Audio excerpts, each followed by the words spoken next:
मौजूद नहीं है रिजाज साहब और रिदा साहबा। क्या है प्रोग्राम के इस बदले में? सर अब हमारा सेगमेंट है मेरा कुछ सामान, तो आइए बढ़ते हैं जादुई संदूक की तरफ।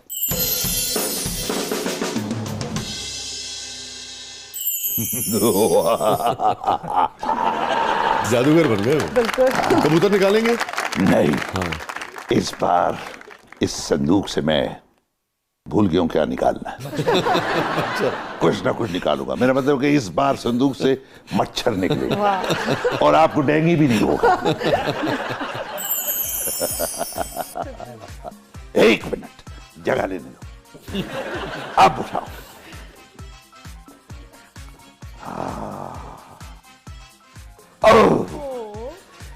इस हार से मुझे अपनी जवानी याद आ गई। जब मैं 18 साल का था वसी साहब। जवानी तो तुझे हार पाने सो वसी साहब, जब मैं नया नया जवान हुआ, कहूंगा नहीं कि 18 साल का हुआ, फिर ये कुछ जुगत मार देगा। नहीं सर। तो मुझे इश्क हो गया। अरे और उस इश्क में ये हुआ कि जी पहली मुलाकात करनी है, तो उस मुलाकात में क्या दिया जाए। तो मैं घर में चीजें ढूंढ रहा था, तो मेरी बहन का इस तरह का एक हार मुझे मिला। तो मैंने वो हार माजरत के साथ चोरी कर लिया और जाके उसको दे दिया। और बदकिस्मती से वो जिससे इश्क हुआ था वो हार पहन के एक शादी पे आ गई, वहां मेरी बहन भी थी। अरे और मेरी बहन इधर उधर देखे और उस हार पे नजरे जाए, वो कहे कि जी ए तेन कितने को मिले। मैं बाजारों खरीदिया। तो बाद च घर आके फिर मेरी भैन ने अब्बा जी ने दसिया। फिर काफी सिकाई हुई मेरी।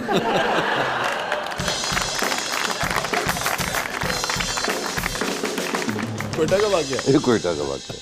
ਤੇ ਉਹ ਤੋਹਫਾ ਫਿਰ ਗੱਲ ਪੈ ਆਇਆ ਤੇ ਹੁਣ ਇਹਨੂੰ ਰੱਖ ਦਿੰਦੇ ਆ, ਗੱਲ 'ਚ ਨਹੀਂ ਪਾਉਂਦੇ। तो फिर उनसे आपकी शादी हुई कि नहीं हुई? बस इश्क हुआ? ये कुछ अलमियत थे उस दौर में, इश्क होते थे। अच्छा। सिंसियरिटी नहीं थी मेरी तरफ से। तो बहुत हर जाइए आदमी आप। नहीं हाँ। मतलब रोल भी ऐसे ही किए हैं आपने माशाल्लाह। हाँ, वो मसला ये होता था कि मैं जरा सेंसिबल आदमी था। तो मैं ये देख लेता था कि यार शादी के बाद जो प्रॉब्लम्स होंगे, जो ख्वाहिशात फीमेल की होगी, वो मेरी तरफ से पूरी ना हो सकी, तो बजाय जुतियां खाने तो नाच जाओ। तो मैं दौड़ जाता था। और दिल की जो कैफियत थी वो इतनी इज़्तिराबी होती थी कि हर लम्हे कोई ना कोई चेहरा पसंद आ जाता था। तो उसमें यह था कि फिर चंद लम्हों की मोहब्बत के बाद खत्म हो जाती थी। 3 दिन जोर का इश्क चढ़ता था, फिर बुखार उतर जाता। सबसे ज्यादा कितने दिन आपका इश्क चला? सबसे ज्यादा एक के साथ चला यार, वो कोई 7 साल चला था। अच्छा।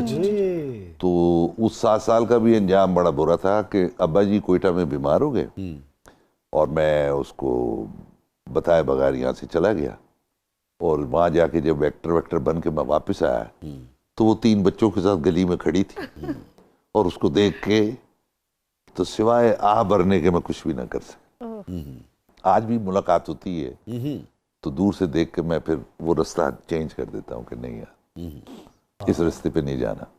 और बेगम साहबा को बताया आपने? आज पता लगे? हाँ, बेगम साहबा को पता है। और अल्लाह का इतना शुक्र है, इतनी अच्छी नेचर की और इतनी अच्छी बीवी मिली। वो माशाल्लाह बट कश्मीरी हैं, तो बहुत अच्छी लाइफ पार्टनर है। उस जिंदगी के दिन बड़े अच्छे गुजर रहे। कभी ताना वाना नहीं मिलता साहब? नहीं। अच्छा। वो उनको समझ आ गई कि शादी के बाद सीधा हो गया। अच्छा। हालांकि सीधा नहीं होना। तो इसका मतलब आपने अरेंज मैरिज की थी?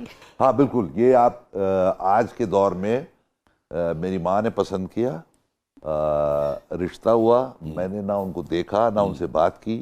और मैंने माँ से ये कहा था कि मैं कहा माँ तेरा एडा रंगीन मिजाज मुंडा कितने माठी हुई तो मैं दौड़ जाऊंगा शादी हाल तो। लेकिन जब वो माशाल्लाह एंटर हुई तो मैंने कहा यार मेरी माँ की चॉइस अच्छी है। अच्छा। वाह। नहीं, अल्लाह ताला आपको खुश रखे। सर अभी आपने अपने साबका माशके का बताया, तो अगर आपकी वाइफ की भी कोई ऐसी बात आए तो? ओए ओए ओए ओए ओए क्या बेटा की है ना आज भी नस्ल जड़ी है ना, सवालात देखो यार। नहीं, मैं बिल्कुल माइंड नहीं करूंगा। देखो वो भी मेरी तरह के इंसान है। और देखो मर्दों को भी आप गुरेज ही करना चाहिए। हाँ, औरत का भी दिल है, अगर वो उसकी भी आंख किसी पे टिक रही है तो इसमें कोई बुराई की बात नहीं है। लेकिन मसला ये है कि मेरी 100 जगह टिक के भी वो मेरी जीवन साथी है, उसकी भी अगर कहीं टिकी है तो वो मेरी जीवन साथी है। तो मैं शाह साहब जब शादी हुई तो मैं ना अपना मोबाइल घर छोड़ के शूटिंगों पे चला जाता था। तो मेरी बीवी ने 6 दिन के बाद मुझे कहा कि मैंने कोई शक नहीं है, ले जाओ, इसलिए कि तुम बेहतरीन जिम्मेदार आदमी अपनी फैमिली की जिम्मेदारी निभाते हो, तो मैंने कोई एहो जिहा कोई शक नहीं। फिर जो उन्होंने गाड़ी में मोबाइल रखा था वो बेच दिया। ये कहानी के सिवा कुछ नहीं।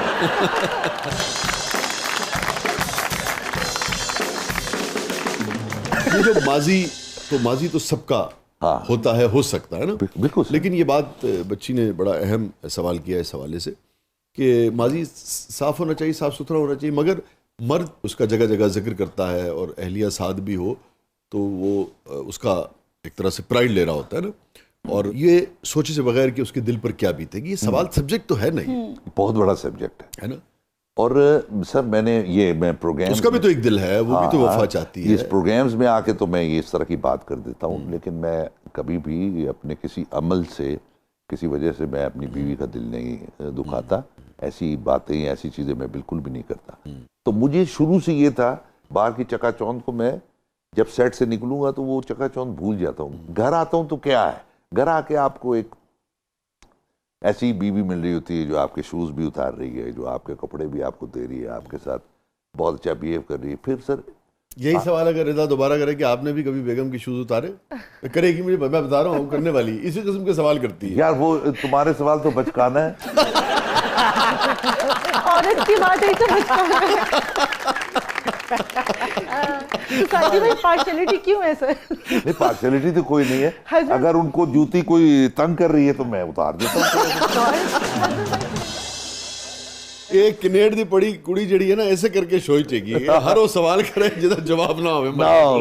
नहीं, देखो दोनों तरफ से अगर बीवी आपके साथ बहुत अच्छी जा रही है तो एक समझदार मर्द जो घर को चलाना चाहता है, जो घर को बसाना चाहता है, घर में खुशियां देखना चाहता है, तो फिर वो अपने तौर तरीके उसके साथ चेंज कर देता है। अच्छा, मेरी बचपन से आज तक घर में मेरी कभी शिकायत नहीं की, और मेरी माँ, मेरे वालिद, मेरे बहन भाई, वो सब इस बात पे हमेशा खुश होते थे कि यार ये घर में ना इसकी कोई शिकायत नहीं आती। तो तय हुआ कि ना भी चुभ रही होगी तो उतार देंगे। हाँ, उतार दूंगा, कोई इसमें कोई हार्ड फीलिंग नहीं। या कोई ऐसी हरकत हो जाए तो भाभी खुद उतार देंगे। नहीं, बात तो ये है ना, वो नौबत नहीं आने देता ना मैं कि जुती उतरे।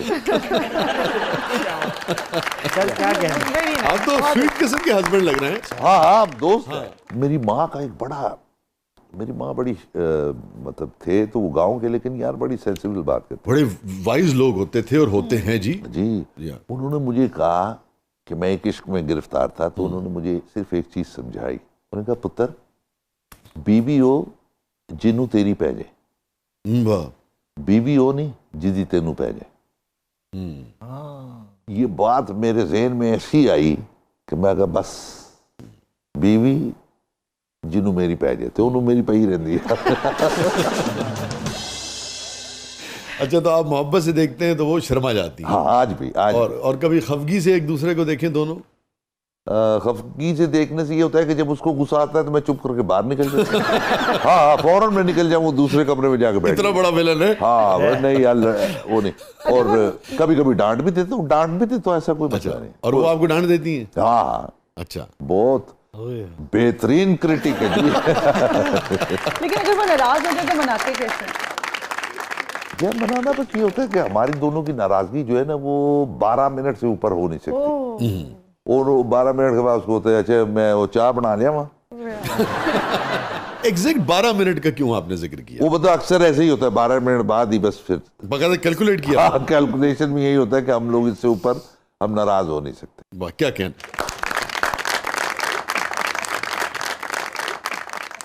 आपके भाई थे ना रियाज साहब? रियाज साहब। और रियाज साहब बड़े थे? रियाज साहब मुझसे कोई 14 साल बड़े थे। 14 साल बड़े थे। सलामत अली खान साहब? सलामत अली खान साहब जो है वो मुझसे 16 साल बड़े थे। 16 साल बड़े? 16 साल। माशाल्लाह। और आप सबसे छोटे हैं? नहीं, मुझसे छोटा एक और। टोटल कितने भाई हैं? हम यार 7 भाई थे, जिसमें से हम 3 रह गए, बाकी बेचारे फौत हो गए। रियाज साहब तो बहुत अर्ली उसी जमाने में। हाँ, 38 ईयर्स में। 20-25 साल हो गए शायद। 25 बरस। 25 बरस हो गए। तो ये आपका घराना म्यूजिक का घराना था? हमारा घराना ये था कि मेरे वालिद साहब चूंकि वो रेडियो पाकिस्तान में एज म्यूजिक प्रोड्यूसर के थे और वो म्यूजिक से उनको शगफ था, उन्होंने फिर अपने मेरे जो भाई हैं सलामत अली साहब, उनको म्यूजिक की तरफ डाला और वो